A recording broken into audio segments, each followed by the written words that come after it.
సంచలనంగా మారిన Delhi liquor scam కేసులో మరో కొత్త పేరు తెరపైకి వచ్చింది. బీఆర్ఎస్ ఎమ్మెల్సీ కల్వకుంట్ల కవిత మేనల్లుడు మేకా శరణ్ పేరును రిమాండ్ రిపోర్టులో ప్రస్తావించింది ఈడీ. సౌత్ గ్రూప్ లావాదేవీల్లో శరణ్ది కీలక పాత్రగా భావిస్తున్న దర్యాప్తు అధికారులు కవితను మరింత లోతుగా విచారించేందుకు సిద్ధమయ్యారు. ఢిల్లీ లిక్కర్ కేసులో అరెస్టైన బీఆర్ఎస్ ఎమ్మెల్సీ కవిత మరో 3 రోజులు ఈడీ కస్టడీలోనే ఉండనున్నారు. గడువు ముగియడంతో ఆమెను కోర్టులో హాజరుపరిచారు దర్యాప్తు అధికారులు. మరో 5 రోజులు కస్టడీ పొడిగించాలని కోరారు.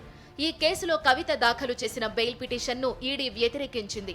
ఇరుపక్షాల వాదనలు విన్న రౌస్ అవెన్యూ కోర్టు కవిత కస్టడీని 3 రోజులు పొడిగిస్తూ ఆదేశాలిచ్చింది. మద్యం కుంభకోణం కేసు దర్యాప్తు పురోగతిని కోర్టుకు వివరించిన ఈడీ అధికారులు రిమాండ్ రిపోర్టులో కీలక అంశాలను పొందుపరిచారు.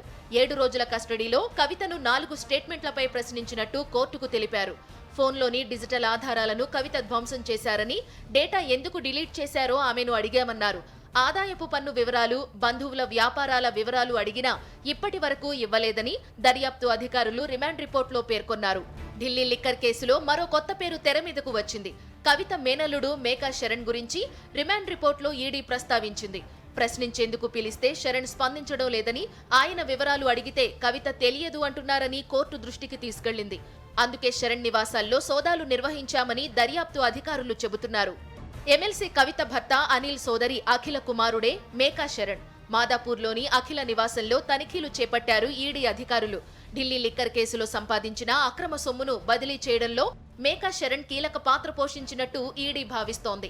కవిత, మాగుంట శ్రీనివాసరెడ్డి, సమీర్ మహేంద్ర కలిసి కుట్ర పన్ని ఇండో స్పిరిట్స్ ద్వారా సంపాదించిన ఈ అక్రమ సొమ్మును ఎలా బదిలీ చేశారు, ఎక్కడ వినియోగించారనే వివరాలు తెలుసుకోవాల్సి ఉందంటోంది. సమీర్ మహేంద్రను ఇంటరాగేట్ చేస్తే ఈ విషయాలు తెలుస్తాయని రిమాండ్ రిపోర్టులో పేర్కొంది ఈడీ. కవిత మాత్రం తన అరెస్టు అక్రమమని మరోసారి స్పష్టం చేశారు.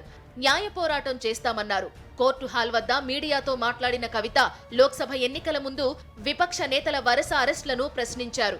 కేంద్ర ఎన్నికల సంఘం జోక్యం చేసుకుని ప్రజాస్వామ్యాన్ని కాపాడాలని విజ్ఞప్తి చేశారు.